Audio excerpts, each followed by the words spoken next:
Bom, galera, meu nome é Jorge, eu sou professor de História e seja muito bem-vindo ao História com Jorge, o canal onde a gente joga videogame e assiste aula de História tudo junto. O vídeo de hoje é o primeiro de uma série sobre Assassin's Creed Odyssey, o jogo da Ubisoft lançado agora em outubro de 2018. O jogo se passa na Grécia, no século V a.C., e várias cenas dele têm a ver com a Guerra do Peloponeso, ou seja, com o conflito entre espartanos e atenienses que acontece logo depois, ou alguns anos depois, da invasão grega, ou melhor dizendo, da invasão persa na Grécia, beleza? A gente encontra várias figuras históricas dentro do jogo, deixa eu tentar não dar spoiler aqui, aparece o Péricles, aparece o Cleon, o Hipócrates, o Sócrates, o Barnabás, a Aspazia, ou Aspásia, acho que em português é Aspásia, o Alcibíades, enfim, o Fídias, uma série de figuras importantíssimas para essa Grécia clássica. Falando em Grécia clássica, lembrei de uma coisa que um professor meu, professor José Otávio, da UNB, me deu, Antiga 2, falava pra gente durante a aula, ele dizia assim: os gregos não sabiam nem que eles eram antigos, nem que eles eram clássicos, nem de nada disso. Eles eram apenas os gregos, eles eram a Hélade. Então a gente tem que ficar de olho na hora que a gente coloca os rótulos em determinadas coisas. E eu entendo que é por uma questão de didática, né? Mas vamos ficar atento com os rótulos que a gente coloca em pessoas, em períodos históricos, acho que serve a reflexão, beleza? Então, simbora, vamos jogar videogame, vamos assistir a aula. Aperta o seu cinto, se segura na cadeira e partiu aula de história, galera. Falou!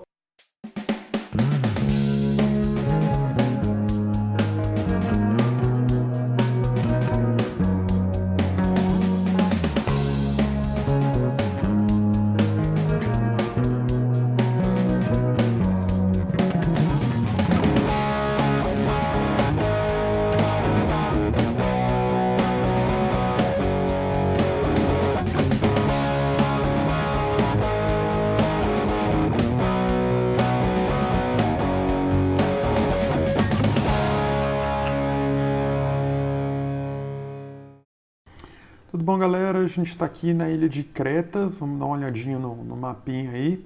Vocês estão vendo aqui o palácio de Knossos e acima era Cleion, que é o porto. Ele ficava, historicamente falando, né, ficava mais ou menos a 5 km de distância. No jogo a distância é bem menor para privilegiar o gameplay, para privilegiar a facilidade dos jogadores. Mas, enfim... se a gente está em Creta, evidentemente que a gente está falando de civilização minoica, então estou pensando aqui em Idade do Bronze, né? Creta fica no litoral grego, no Mar Egeu, para ser mais específico, e é uma civilização que tem seu apogeu entre 2700 até 1450 a.C.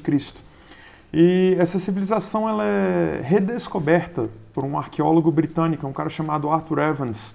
Você está vendo a foto aí no cantinho. Isso é no início do século XX. O palácio em si, as escavações já tinham começado, o palácio já tinha sido descoberto em 1878, mas é o Evans que vai fazer, vamos dizer assim, esse enlace entre as escavações novas e o que já havia começado no palácio. Se a gente chama essa civilização de minoica, a gente está falando do rei Minos, né, que é o soberano da ilha de Creta. O Minos seria, mitologicamente falando, o filho de Zeus e Europa, que era uma mulher fenícia. Tem um cuidado aí com esse nome, né, com o nome Minos, porque no linear A, na escrita linear A cretense, ela não tá plenamente decifrada. Mas na linear B a gente já consegue traduzir bastante coisa, e quando a palavra Minos é utilizada, ela se refere geralmente a rei, soberano ou a cargos muito altos. Então, talvez esse Minos lendário seja o nome genérico para soberano, assim como a gente tem César, né, para os romanos.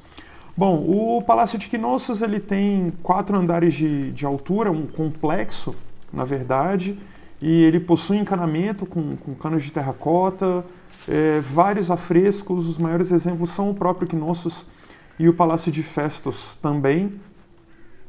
E os cretenses se notabilizaram não só pelos seus palácios, mas também pela grande rede de comércio que eles têm. Essa rede recebe o nome de talassocracia. Então, o que é uma talassocracia, na verdade, para além da rede? Ela é a formação de um império marítimo e comercial.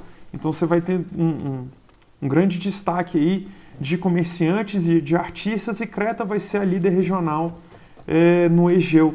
Ela vai influenciar as Cíclades, que são as ilhas que circundam a ilha de Delos, e há comércio entre cretenses e egípcios, a galera no Chipre, Península Ibérica, Fenícia, Israel e Anatólia, que é a Ásia Menor. Então o que vai sendo levado nesse comércio? O que esses caras estão comprando, vendendo, comendo e bebendo? A gente vai ter gado bovino, ovino, suíno e caprino também. Tem algum nível de carne de caça, especialmente com o cervo e o porco selvagem. Já tem Eita, travou minha língua aqui. 3 tigres tristes no trigo. Agora sim. Tem trigo, então. Tem uvas, tem figos, olivas. Tem papoulas, geralmente a semente, a gente não pode confirmar produção de ópio. Tem algumas espécies vegetais nativas, tipo o alface, o aspargo, a cenoura, o aipo, tem alguma quantidade de pera, já tem olivas. Os caras vão trazer romãs importadas do Oriente Próximo. Eu estou falando dessas coisas todas, esses alimentos todos, porque tem afrescos ou tem vasos destinados a eles, então a gente tem confirmação histórica. E como a gente está falando de uma civilização que é basicamente marítima, né, de novo aí o conceito da talassocracia, os cretenses vão se notabilizar pelo comércio de peixes, moluscos e o consumo de polvo. Também eu vou deixar umas fotos aí na edição. Mas bom, voltando para o palácio, que é o nosso tema principal aqui. O palácio ele é um centro cívico, religioso e econômico, com mais ou menos 1.300 salas. O prédio principal tem 3 acres, ou você pode contar 5 acres se a gente falar das construções circundantes. Tem uma série de escadas para os andares de cima e de baixo, e a escada central do palácio. É um depósito gigantesco com 16 salas, e você vai ter jarros, né, com até 1,5 metro de altura, jarros de cerâmica, onde esses caras vão guardar azeite, lã, vinho e grãos. O palácio se notabiliza também por ele ter banheiros com banheiras e privadas, porque esses caras têm um sistema de escoamento e aquedutos também. Esse sistema de escoamento vai contemplar 2 tipos de coisa principal. O primeiro é o escoamento de dejetos, então é uma pré-rede de esgoto, e também escoamento de água da chuva. Tem um teatro com espaço para 400 pessoas, e o palácio tem fundação de pedra com vigas e pilares de madeira. Essa madeira vai ser cipreste, são essas vigas vermelhas que vocês estão vendo aí. E essas histórias de madeira vão ser colocadas invertidas.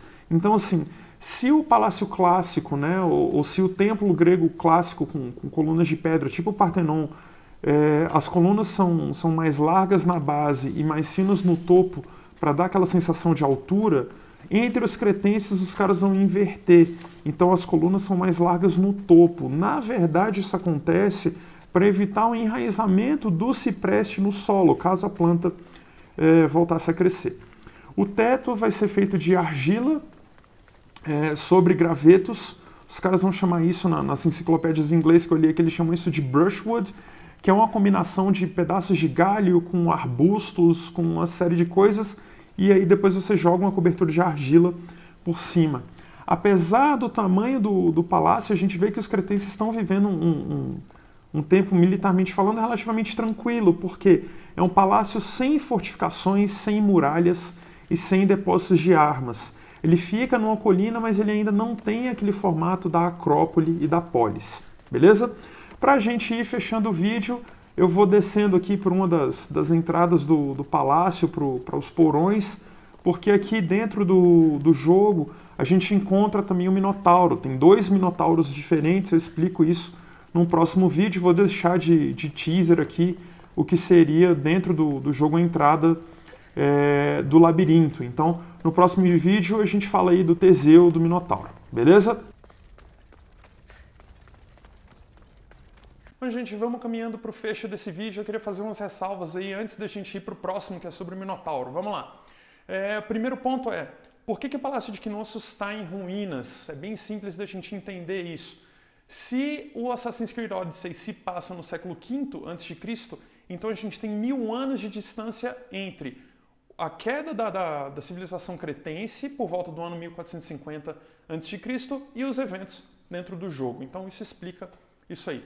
E segundo ponto de por que eu escolhi é que a gente tem que tirar o chapéu para os cretenses, porque esses caras vão ser o berço da civilização grega, ou seja, aquilo que a gente conhece da Hélade, daquela Grécia clássica, ela nasce primeiro em Creta e depois ela vai pelo Egeu se espalhando até a gente chegar na Península do Peloponeso, até a gente começar a ocupar o que hoje seria o território grego. Tranquilo?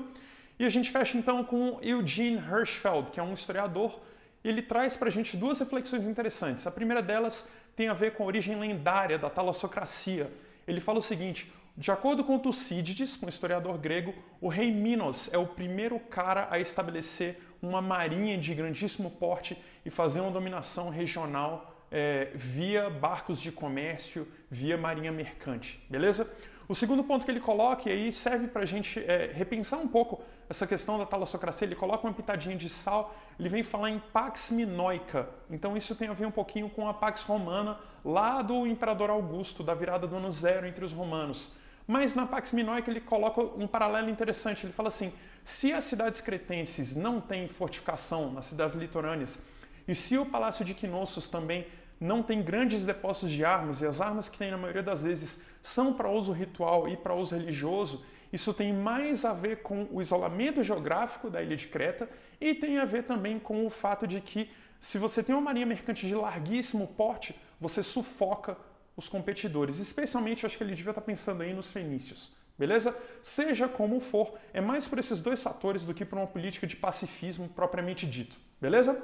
Se você gostou desse vídeo, quer ver mais vídeos de videogame misturando história, é facinho.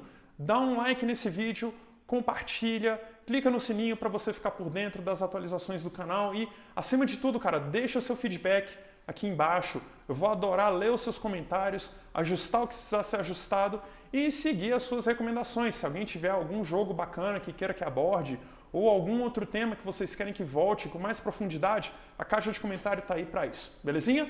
Um abraço para todo mundo então, galera. Se cuida aí, racha de estudar e até a próxima. Falou!